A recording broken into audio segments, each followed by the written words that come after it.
Hey there, guys. Welcome to the Boob Business Podcast with me, the original Milk Diva. I am a former labor and delivery nurse and a board certified lactation consultant in Austin, Texas. I'm the owner of Milk Diva Lactation. And I'm also the author of best-selling book called Milked, Finding Your Flow and the First Few Weeks of Breastfeeding. This podcast is all about pulling back the curtain of all the things in breastfeeding and birthland. And so we're just going to talk about insider things people don't usually talk about in an unscripted fashion. So let's just jump right in, okay? Welcome to the show again. Let's try. I didn't give you any warning or anything, but let's try to not give our opinion about this topic quite yet. But just know this is a little bit of a hot topic. And so Katie brought up this really good subject. Katie, actually, why don't you first introduce yourself so people know who they're watching and listening to? So Katie, what's all going on with you? Yeah, I'm Katie. I work for Milk Diva. I'm an IBCLC. And yeah, I've been seeing patients out in the field, especially trained by Naiomi. Got a great education. I've been seeing patients out in the field for about 4 years now. And just kind of brought this topic up to Naiomi, about just something I've been seeing more frequently with patients lately, and it's just been brought up time and time again. So I thought it'd be a good thing to address.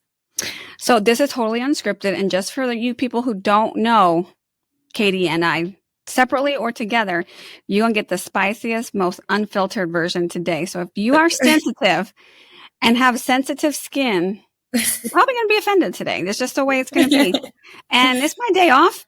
And I came into the office in my gym clothes with no makeup on. So clearly this is going to be very unfiltered, but I think it's very, very important that we talk about this hot subject because I don't want people, I don't know. Okay. So truth be told, forgive me, but I just had my birthday this weekend. I'm 45 years old. Now, I don't know if that, a lot of people in their 40s have TikTok, but I do not. I have way too many social media things to keep up with. I have 3 Instagram accounts and a bunch of other things, and I just can't. It's too much for me. But Katie does. She knows all the things, so she lets me know. And my kids do too. So we do, they be telling me about all the dances, and we get recipes on there, and there's some cool things on TikTok. I just can't. I wish I could get on it for makeup tips, but I just can't. But you know all the things, and you are a little bit unfiltered like me, except you look really put together and very beautiful today. So oh, thank you. Thank you for putting the effort in. Forgive me. I went to the gym because today is my day off. So that's what I try to do with my self-care day. But you and I can get a little crazy. So we'll try to reel it in today. But you have a good subject. So this is a controversial thing that Katie brought up to me that she said she's noticing more in the field. You said, why don't you say it the way you explain it? That's beautiful. So I've seen an increase in patients that are looking for guidance on how they can breastfeed their baby or pump for a total of 6 months, but store enough breast milk to where they can effectively feed their baby for an entire year without having to supplement with formula at all. And so that's a plan that a lot of moms have been coming to me with. And I think that... Wait, don't give your opinion yet. Okay. Yeah, I'm not. Okay. Let me try. I guess what I want to say is the interesting thing to me is that moms are coming to me with this plan for their initial visit. So their baby might be a week old or 5 days old, and they're saying right from the get-go, they want to know how they can start implementing this plan into place. Okay. So let's be devil's advocate because so I'm sure somewhere with really creative mind on TikTok put together a really fun video with a cool cover with a very attention grabbing title, that makes it sound like you should totally be doing this. And this is why. So maybe I'm trying to think, what are some reasons? Maybe I think people might think this is a good idea because, instead of this hot mess of a world that I'm in right now, lasting for 12 months, because maybe somebody wants to breastfeed for a year. Maybe I could just do double the work up front and it could be done in 6 months. Is that kind of you're thinking? Yeah, I think it's really appealing to them that they'll be able to provide 100% breast milk for their baby for as long, for the full year, but not have to be physically tied to their baby, 24/7 for an entire year, or not having to be tied to their pump for an entire year. And a lot of them, I think, are planning on going back to work sometime in that time frame, like maybe a 6 month after their baby's born, or even 3 months after their baby's born.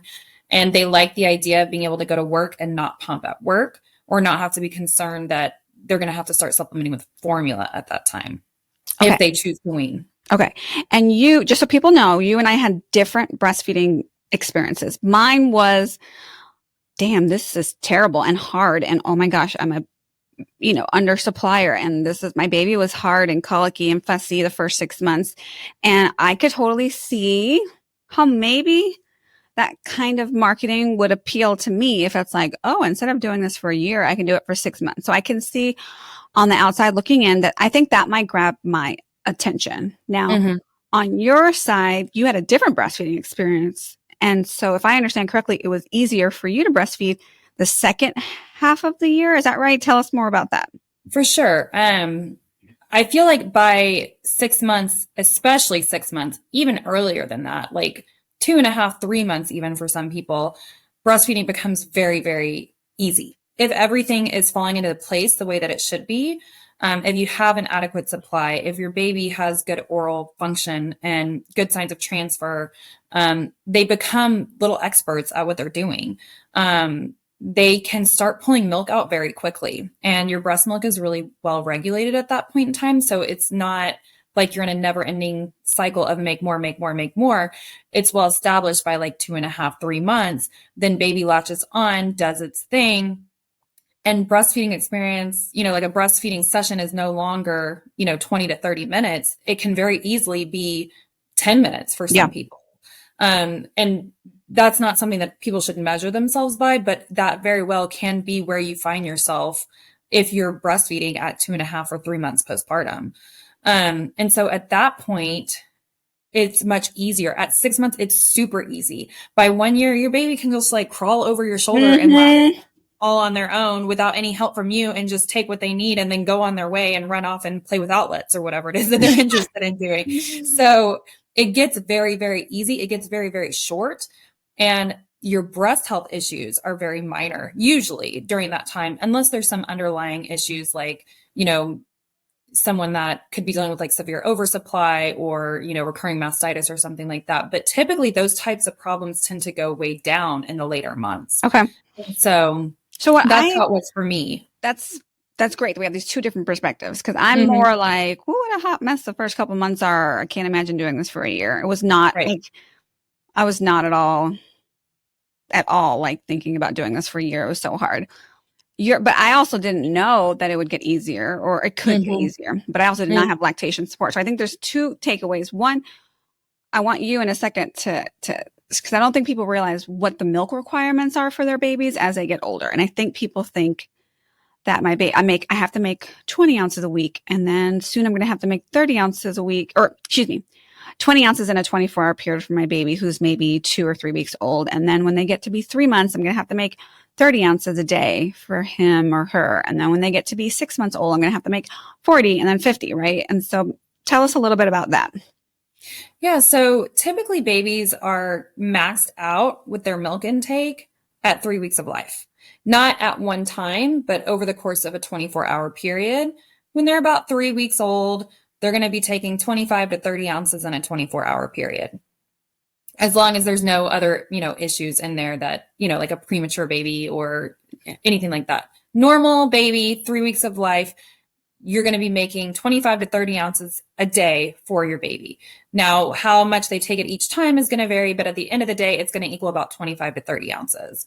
And so in the first few weeks after you give birth, you're going from drops of colostrum, so like a teaspoon at a time with each feeding really, really frequently.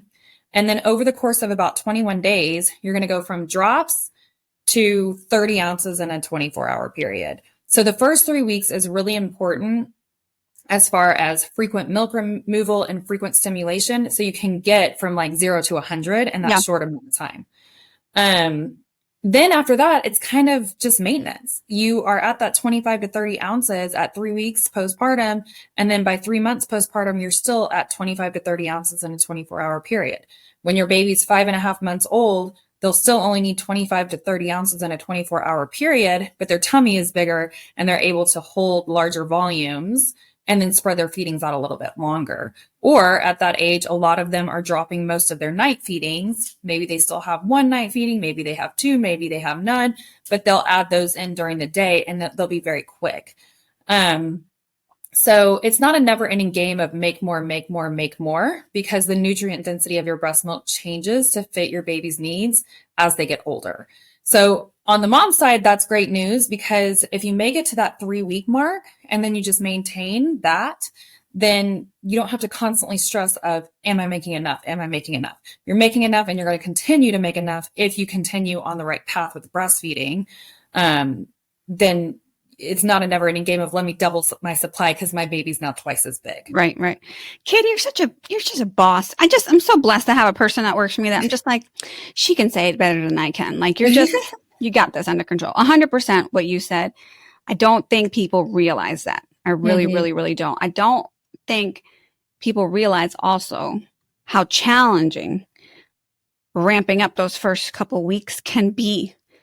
And so I get a little bit of a red flag. Like, to me, when someone is your first appointment with them and their baby's a week or 10 days old, maybe 2 weeks old, and they're asking you to make a plan for them to make double the amount of milk in the first 6 months, so they only have to breastfeed or pump for 6 months, and so that they can provide an additional 6 months of milk. I'm going to tell you why it puts an alarm bell in this book here. In my book, I have a section. Oh gosh, right now I have no idea what chapter it is. But first of all, this book, if y'all don't know, is a book that I came out with called Milked: Finding Your Flow in the First Few Weeks of Breastfeeding, because I don't think that people realize those first few weeks of breastfeeding are so important to your long-term success. So if you want to try to like white knuckle it and figure it out on your own, you might can do it. I'm not saying you can't. Depends how much support you have, how many people in your family have breastfed before and have good, accurate information, and how similar your baby and your boobs are to theirs and your milk supply. But if you don't get professional help consistently in those first 6 to 8 weeks of life, especially those first, 10 to 14 days of life, the likelihood that you're going to limp along your first 6 months of breastfeeding is quite high. Right. And so then you're like, damn, now who wants to do this? Then you end up like me, like just trying to troubleshoot things out of things that make logical sense in your mind, but don't really make baby sense. So then, Right. And then you're like, why isn't this working out for me? And you just feel very incompetent and just not accomplished at all. But if you get professional help early on, what I call it is kind of like a game of whack-a-mole, where we're trying to really help address the little challenges that come up in this first 6 to 8 week period, because then we can set you on cruise control and then you can start enjoying your breastfeeding experience. But if we don't do that, you can really struggle, and it kind of like is a snowball effect. One small problem becomes a bigger problem and can lead to longer term issues. But one of the things I talk about in this book is taking a week by week approach. Yes. And really, it really has to do with your mental health journey. I think it's one of the things I say, I wish someone would have told me, because that's what this book is all about. Like, I wish someone would have told me. And one of the things is, like, we really need to take a week by week approach these first couple weeks of life. You cannot start thinking about what you want to do when you go back to work in 6 or 8 weeks. Here it is, week by week approach, chapter 2. It's called Your Boobs, Your Rules, Your Journey. So page 21, at least in the paper book. On the Kindle book, it's something different. And it's called, this is something I wish someone would have known. Successful breastfeeding isn't having everything figured out from day one. You have to take a week by week approach. Celebrate the small victories and find your own path. It's all about progress, not perfection. And of course, there's a whole, section on it as to like the perks of thinking week by week. Cause you have less stress, you're realistic objectives and increase joy. Because if you first have this newborn baby and you're thinking about making milk to feed them month 7, 8, 9, 10, 11, 12, you're kind of missing out on the joy of the right now. So that's one challenge. Of course. Yeah. And I think people tend to underestimate how like exhausted and tired and like running on empty you are in those first few weeks. And so if you try to add in the additional challenge of I'm not only making breast milk for my baby today, but also on month 6 plus 1 day. So I basically need to make enough milk for twins right now to be able to feed my baby 6 months from now. That is like an added level of stress that I really feel like a mom 1 week postpartum doesn't need in her life. Not to mention the toll that it can take on your breast health. Because when you are going from a teaspoon at a feeding to like maybe 3 ounces feeding 3 weeks later, so 0 to 100, and then adding in that extra stimulation from pumping to store and feed your fridge, it's going to really put a lot of stress on your body that should really be spending a lot of time recovering from giving birth and recovering from the lack of sleep and the hormonal changes and becoming a new mom and getting a new identity and trying to figure out the new dynamics with this new human and your partner and how life works and when we sleep. And, you know, like you said, taking the time to stop and enjoy your baby. And so I think taking less pressure off yourself in the early weeks is going to be taking more pressure off yourself, you're saying, right? Right. Yes. Yeah. So taking some of that pressure off, and allowing you to heal and bond with your baby rather than thinking, what am I going to be doing 6 months from now? Like you said. Yeah. So yeah, that's kind of how I feel, you know, whenever I get to someone's house and I hear this very, very frequently. I might get to someone's house who has a 1 week old baby and they haven't touched their pump at all. And they say, I am so behind on pumping. I am so behind on storage. I really need help with that. And that could be true. You know, if their baby needs supplementation and they want to supplement with breast milk and perhaps they are an undersupplier, that could very well be true. But if things are going beautifully with breastfeeding and baby's getting exactly what they need from you, you don't have to touch your pump for the first week. If your baby's growing, if your baby is healthy, if your baby's diaper output is good, they're satisfied between feeds, your breast health is intact, then those are some good signs that touching your pump at that point could throw a curveball into your situation that really doesn't need to be there. I want to talk about what some of those curveballs might be. There's I want to say a couple of things though. First, this morning, we as a team had an in-service with a functional health doctor or functional health nurse practitioner. I talk about hormones in postpartum and perimenopause phase of life because some of us are approaching the perimenopause point in our life and we have questions about hair loss and mood and all the things. And she's so funny. She's like, you know, postpartum and perimenopause is the same thing. Like you just have the same drop in hormones. I mean, the way you treat it is different because you're not nursing when you're in perimenopause, but you have a lot of the same. You have a drop in estrogen. You know, we're usually deficient in progesterone. So if, and you know, I asked the difference between like taking a mini pill versus taking bioidentical progesterone and what the difference is and if whatever. So if you guys want to learn just a little bit more about hormones as I talk about this, you can hear Elise Clark, who's my functional health nurse practitioner, in episode 42 of the Boob Boss Boob Business podcast, but it's not a YouTube, it's just audio. There's no video, but this is something that we should consider also, like the nerd medical part of this. At the end of this, I'm going to share what pumping for twins for 6 months so that you have stored milk for your baby in the future could do to what your boobs look like. So I'm going to talk about that in a second. But for right now, the medical part of this, the health and nutrition part of this, I'm not sure how many people know this, but shifts in your hormones affect your mood. And one of the biggest trigger for postpartum depression or any mood disorder while you're in this period is a big change in hormones. So let's just picture this. We're feeding our baby and we're pumping because we want to store milk for the second half of their year of giving them breast milk. So now we're tricking our body into thinking we have twins. Yep. So now you have, hormones at a certain level for one baby. Now we're up here to hormones for a second baby. So you have these spikes in progesterone spikes in prolactin and oxytocin and drops in progesterone, and all these things are going, not just like little spikes and ebbs and flow, but we have these big, spikes and ebbs and flows.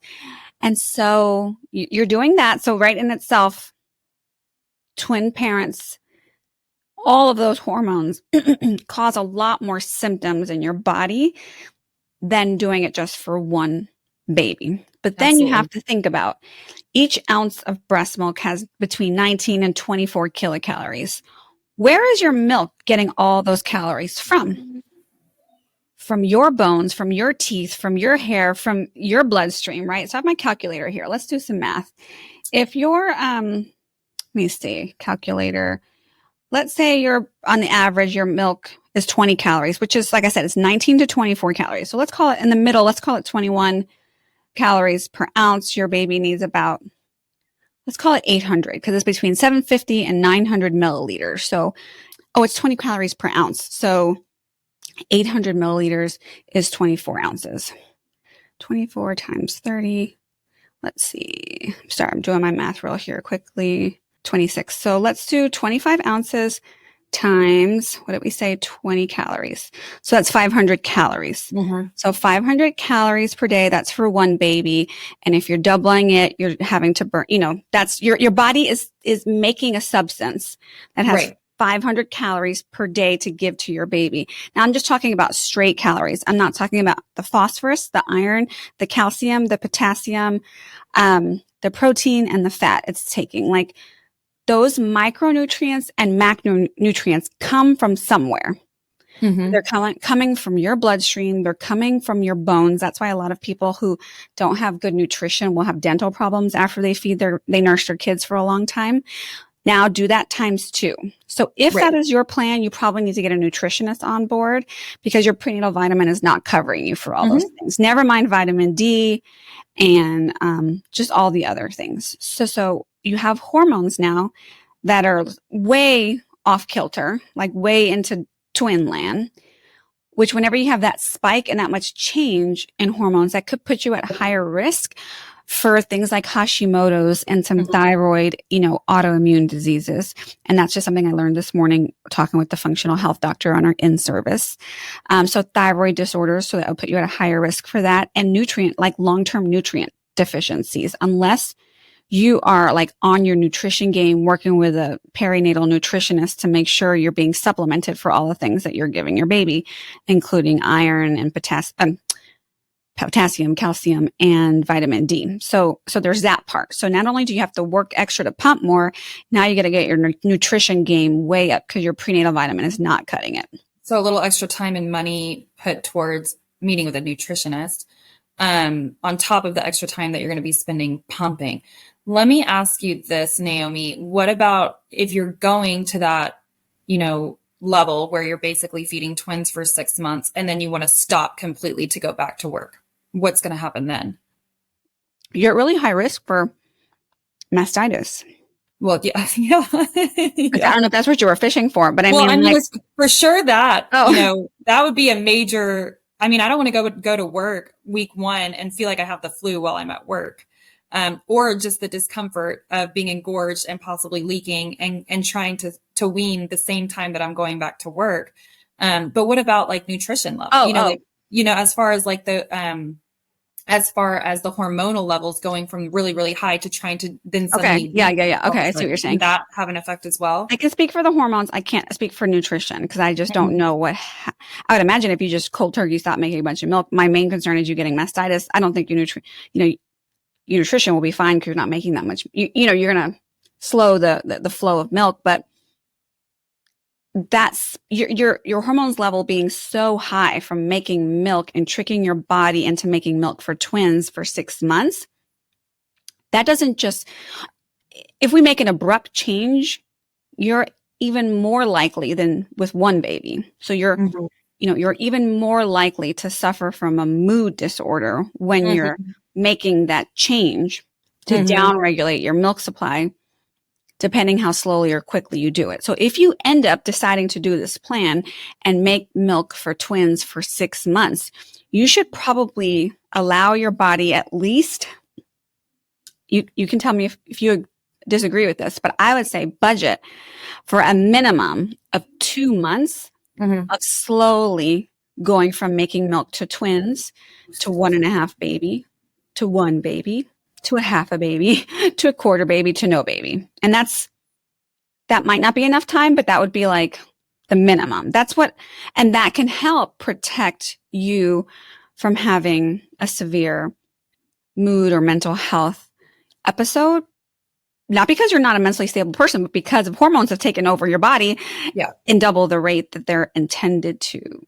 Does that? So then if that's the plan and you're doing that safely, giving yourself a 2-month window, then say you're going back to work at 6 months, essentially you would need to start that process at 4 months postpartum, giving yourself less time to meet your goal, or you would be starting that process right at 6 months, but pumping could probably interfere with your work time if you're starting that process right at 6 months, because you wouldn't be able to go to work and then suddenly not be feeding twins and not, which I think is the goal for a lot of people, is to not be pumping at work. But unless you start this and plan for a 4 month, then you are going to be pumping at work to kind of wean from that plan. Right. So in some cases, it's like just getting this information to patients so they know how to plan, or to know what the experience might entail if that's what they're going for. Yeah. And yeah, I would be concerned about the risk of mastitis, the breast health issues, and then the mood issues along with those big spikes and then sudden drop in hormone levels, while having to deal with coworkers and bosses and splitting yourself into 2 different worlds of like home life, work life, being a mom, and learning how to be a working mom all at one time. It seems like a lot. And one thing I think is worth mentioning is that babies are eating solid foods at 6 months.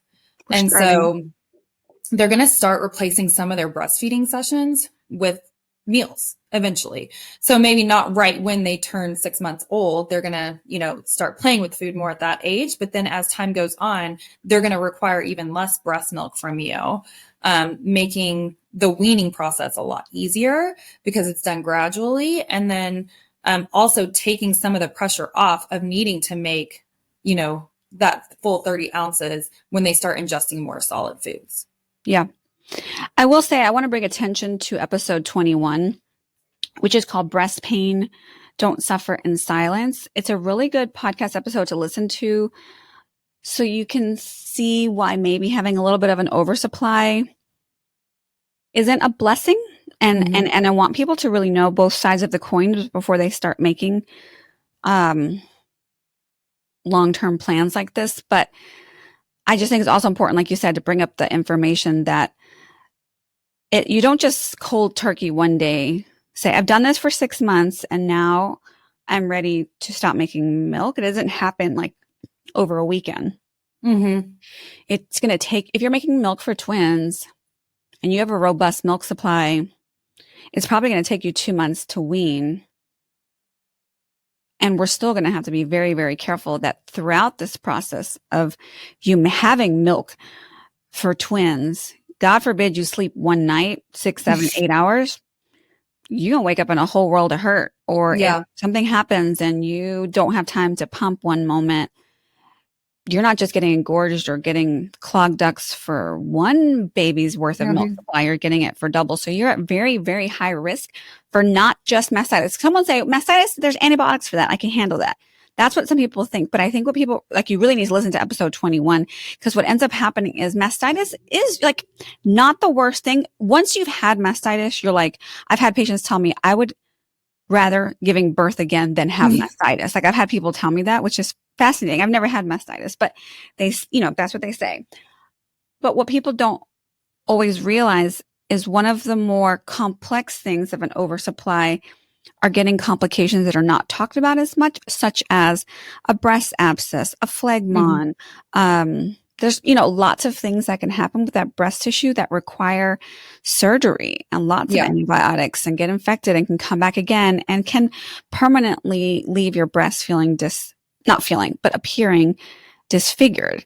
And I don't mean to use a scare tactic to discourage someone from making a plan that they have. I want you to make a plan that when you're fully informed, not because TikTok said it was a good idea. Yeah. And so we have, you know, the hormone thing to consider, like how stable and how stable in our body are we going to be? Because your baby not only needs your breast milk, they need you. They need like your brain space. They need your TLC. And if you're spending so much time pumping and feeding your freezer, then I just wonder like how your baby is gonna, like how you're gonna have time to really be present with your baby. But then the breast health part of things, like you brought up, like that means that you're at a very high risk for having these other complications that you may not even know are a thing to consider. You know what I'm saying? And that's the scary part for me. So I just to kind of like imagine the person that came up with this plan or the person that was first successful with this plan. If I had to guess, I would assume it was a person that already found themselves in oversupply and might have already been an exclusive pumper.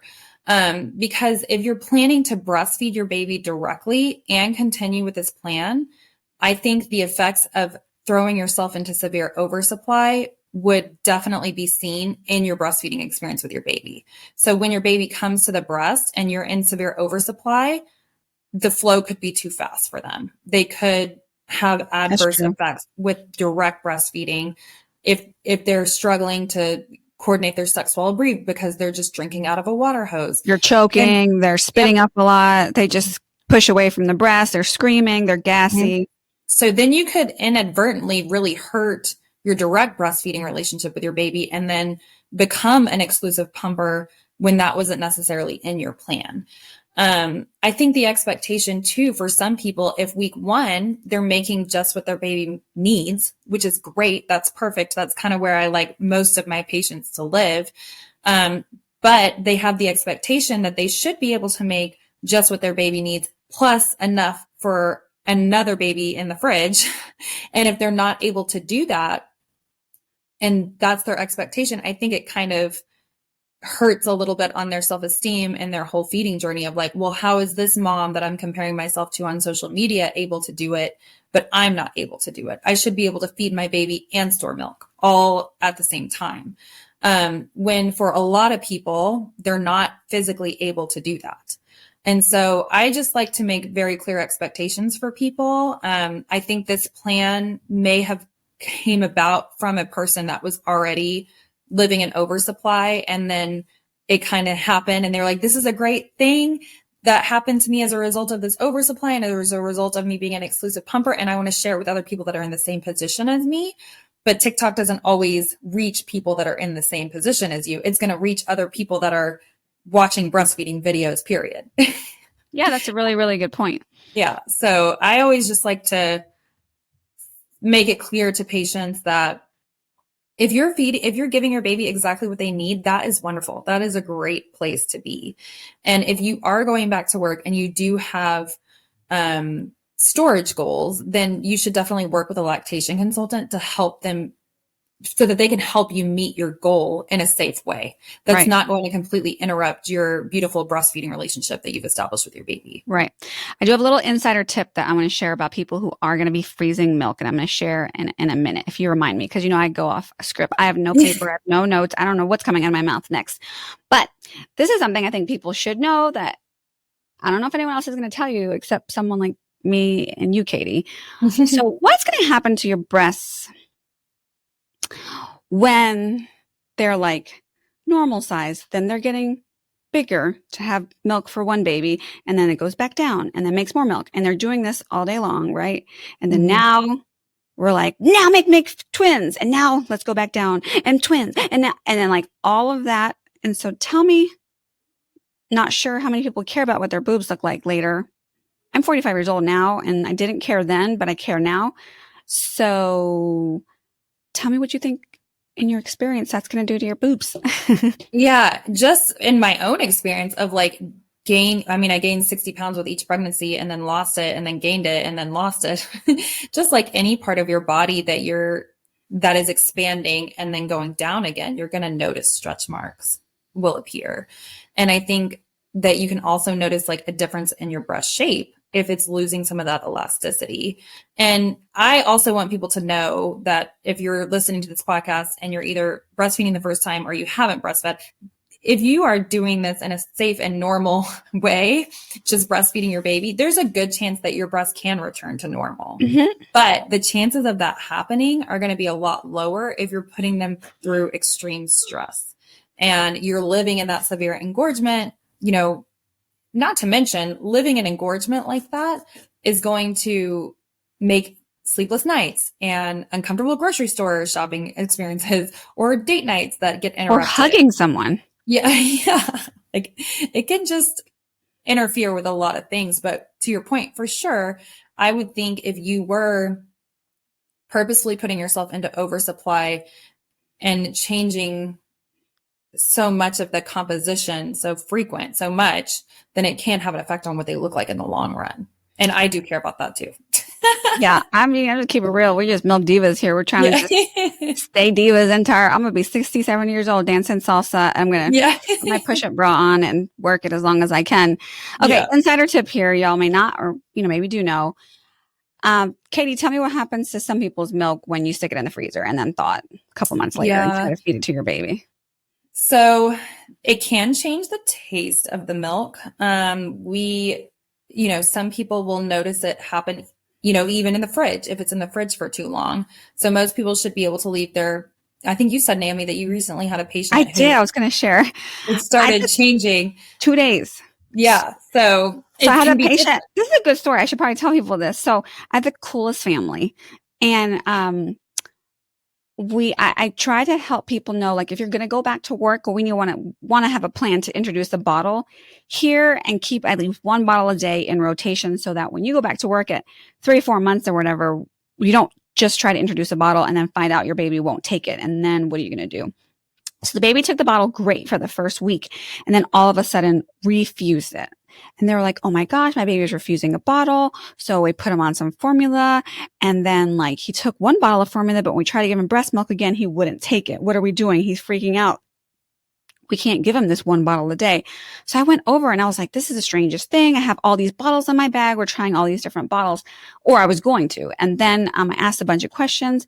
And I asked them to take some milk out of the freezer and I said, refrigerator. And I said, how long has that been there? And did you give your baby fresh milk or frozen milk when he refused a bottle? And she said it was fresh milk. And she has everything labeled in her refrigerator and it was 4 days old. And I was like, well, breast milk is good in the refrigerator for 4 days. It should be fine. So this milk that this dad pulled out of the refrigerator was 2 days old. We warmed it up. And then I said, okay, can you taste that for me? And he looked at me crazy. I was like, I'm not tasting it. So you got to taste it. We don't have a choice here, bro. So he tasted it and he made the craziest face. And I was like, it's only, I think it was 4 days old. And he's like, that doesn't taste right. And then we gave it to the mom. She's like, yeah, that doesn't taste right. And I was like, okay, well, do you have fresh milk that you can compare it to? Like, what's going on here? And they had fresh milk. And sure enough, it had a totally different flavor. So basically the baby was refusing the bottle because the flavor of the fresh breast milk that had never been frozen, changed flavor. So her homework was to figure out, how long she can keep it in the fridge before it changed flavors. And for her, 2 days was the cutoff. After 2 days, it changed flavor. And that happens because some people have an enzyme in their milk higher than other people. And that enzyme is called lipase. And I think what you were going to say is, you make a good point, because I don't think I ever realized that change with the flavor can start happening in the refrigerator. I thought it was just when it got frozen. And so sometimes people feed their freezer with all this milk and they assume their baby's going to drink it. And they've never tested it to see if when they thaw the milk, if it changes flavor or changes smell, or if their baby will accept it, if they would accept it, if they've ever tasted it. Because if your milk changes flavor significantly after being frozen, there is no point of you putting all that milk in the freezer, because the likelihood that your baby's going to drink it is low if it's changing flavor. And also, please don't forget, what if you go away for a week on vacation and you don't realize your freezer lost power for a couple of days, and now that milk has thawed and refrozen, that's a little bit unsafe also. So I don't know if there was anything else you wanted to add to that. No, I just think that would be absolutely devastating if you put so much of yourself into storing for 6 months just to realize that either one, your baby won't take it, or two, you lose it. It So, happens all the time. And then you've already gone through the process of weaning. So then you no longer have breast milk available. And then you're looking at either relactation, which is quite a bit of work to do, or you're going to be giving your baby formula or donor milk. So yeah, I didn't even think about that, Naomi. That's such a good point, but I've had so many patients who tell me my circuit breaker, like, what do you call that when they trip the wire or whatever, and they didn't realize it. And then I don't know if you remember when we had we've had some power outages here in Austin. Snowpocalypse and like some weird random stuff, like depending where you live, it gets too hot and the power grid, I think that's just for dumb Texas people like us who aren't part of like the national power grid or whatever. But the point is like stuff can go wrong and you're going to really second guess your life choices. So insider tip, check your milk for high lipase, before you start feeding your freezer. And maybe the moral of the story for today is, I don't know even how to summarize the moral of today's story, because we're trying to help our audience make an informed decision to know that plan of feeding a baby plus pumping to make an extra set of milk to feed your future baby and putting it in the freezer is a decision that you really have to count the cost on, and you have to know what the signs are that you might be getting into a little bit of trouble. Never mind that your nipples, that's a lot of wear and tear on your nipples. So if you call your lactation consultant 2 or 3 months into this saying you have nipple pain, and we know it's not because of your baby, because you didn't have nipple pain in the beginning, and there's no tongue tie, all of that, and you're having nipple pain because of so much wear and tear from a baby latching to so much pumping, like we don't have a magic wand to get rid of that. We don't have a magic wand to get rid of plugged ducts that turn into abscesses or turn into phlegmons. We don't have a magic plan to get rid of, a tube that's draining pus from the abscess because, you have now uncontrolled inflammation in the breast. We don't have a magic trick for, chronic mastitis or inflammatory, I shouldn't say inflammatory, but more like the recurring mastitis that you might get.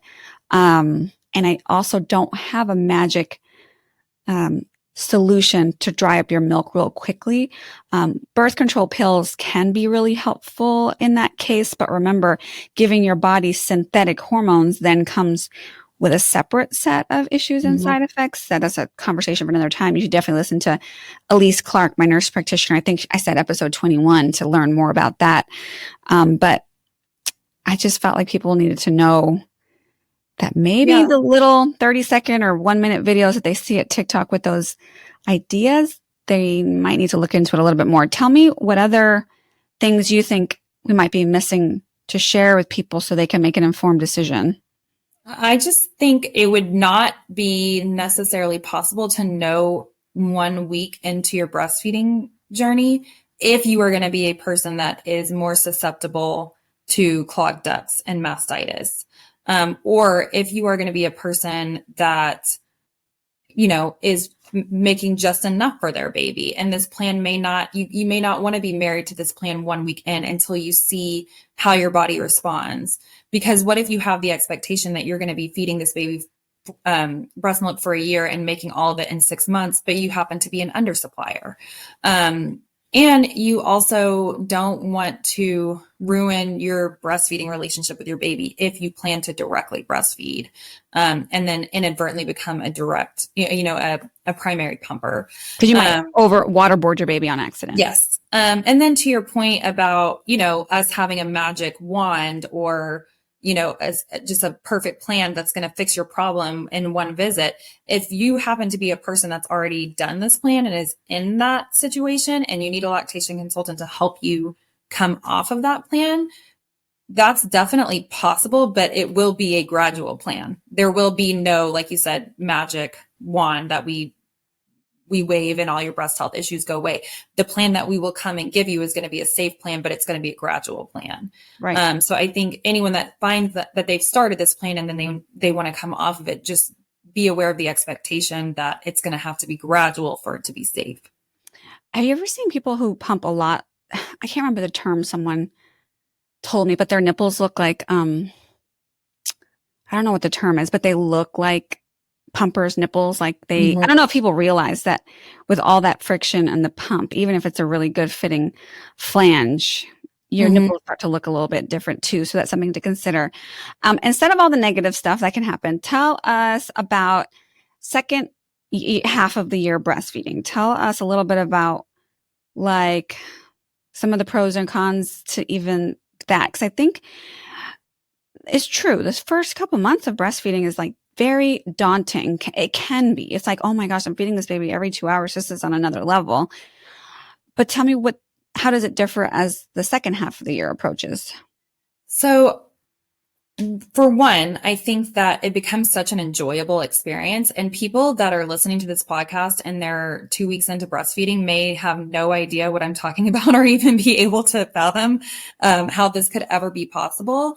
But when you have established a really great breastfeeding relationship with your baby and you're 8 months, 9 months in, and you're putting them to bed and you just get, a 5-minute feeding or a 10-minute feeding and they slowly drift off to sleep, and then you put them in their crib, you feel so good. It's not just what you're giving your baby.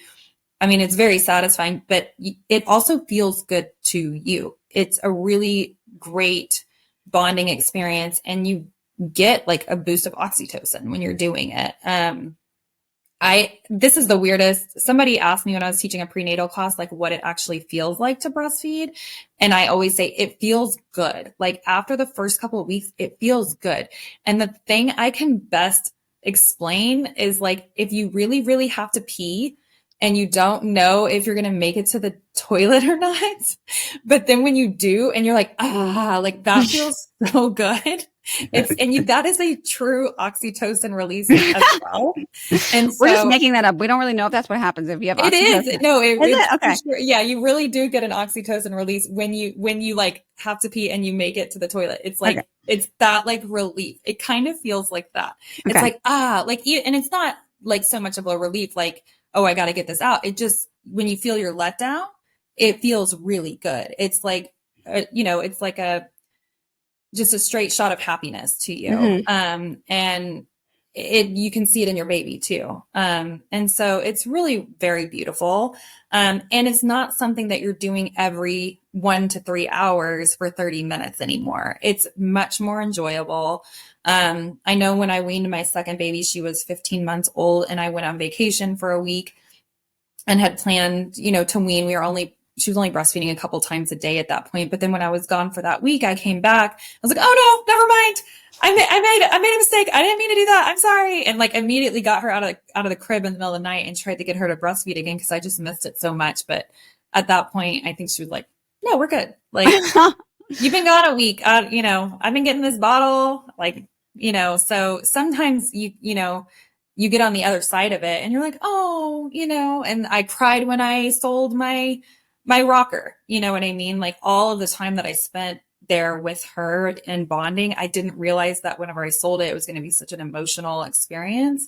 But it's just all those beautiful moments breastfeeding them, and that it felt good. You know what I mean? Yeah. So yeah, it can be very pleasurable, and especially in the latter part. So in the throes of it, the early weeks when you can be in pain, you're exhausted. There's all the fear of the unknown. Is this going to work? Is it not going to work? Is my baby getting enough? You have so many questions. To throw that added stress of additional pumping and storage during those early weeks.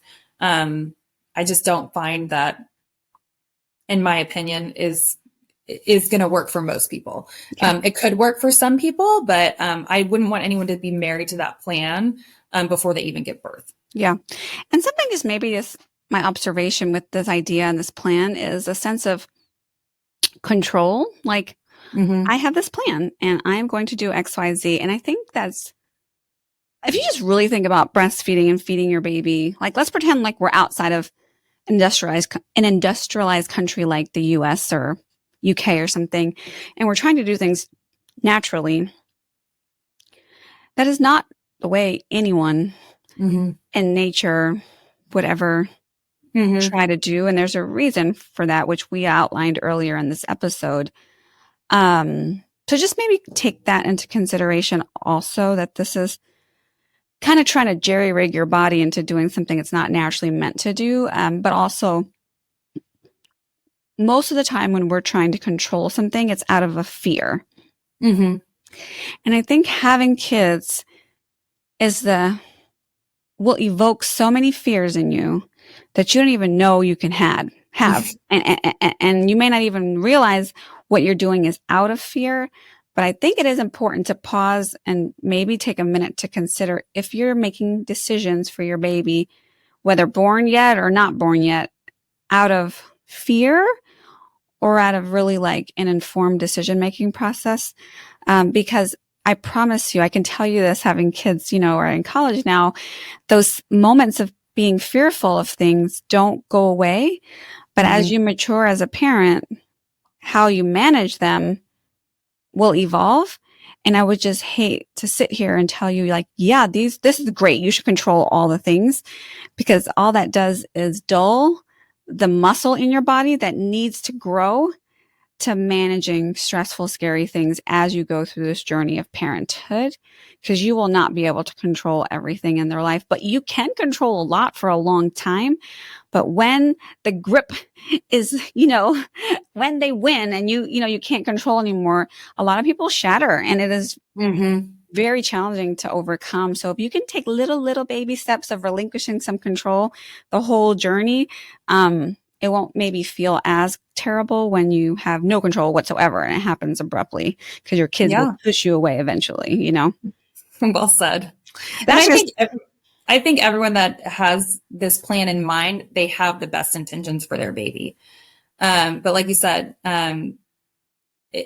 they're trying to get the best of both worlds without really necessarily knowing the full effects of that decision. Yeah. Well, I really appreciate all your insight, and I hope this is helpful for some people. You know what I am? I didn't say in the beginning of this episode, this is my 50th episode. 50th. Oh my gosh. I know. So I'm like, I don't do episodes a lot, because I'm going to tell you right now, it's September and it's Monday. It's my day off. And I've said that like 10 times. I'm a little bitter about it. Can you tell? But this is the only day I have to do it. And you have to do it because we're so busy. Like September is baby season. Like August, July through October, like it's super, super busy. So I'm out in the field seeing pages. I don't have time to record podcasts. And you know what? I might not have time to record a 51st episode, this month. It might be a little late because we're out here in these streets helping real parents. But I love doing this podcast. And definitely if you guys in the audience have ideas of what our next podcast episode can be, I would love to hear that. So you can just DM me some ideas on my Instagram page at Milk Diva or Boob Boss business Instagram channel. So let us know what you want to hear about on the next couple episodes coming up. But I appreciate you so much, Katie. Katie covers in Austin. She does South Austin territory, like bee caves and like Dripping Springs, some Lakeway, Southwest Austin, Circle C. You do virtual consults for people all over the country, and you teach a really badass prenatal class down near the like Belterra area, right in South Austin. So I appreciate you so much, Katie. I will edit this up and send it out in the next week or so. Thank you. Yeah, it was really fun. Cool. Thank you. Thanks for listening. To learn more about newborn feeding and get your free swipe file, visit milkdiva.com/newborn feeding. And if you've ever said, wow, I wish I would have known that while you're listening to this podcast, then help a friend out and share this podcast with them. You can also help us by leaving us a rating so more people can benefit from finding this podcast. Medical disclaimer. Please know that all opinions expressed on this podcast are solely my own and not intended to substitute the advice of a medical provider. I am not a medical doctor, and all information shared is intended for your general knowledge and is geared towards full-term, healthy singleton infants and healthy, low-risk pregnant or postpartum women. Medical disclaimer. Please know that all opinions expressed on this podcast are solely my own and not intended to substitute the advice of a medical provider. I am not a medical doctor, and all information shared is intended for your general knowledge and is geared towards full-term, healthy singleton infants and healthy, low-risk pregnant or postpartum women.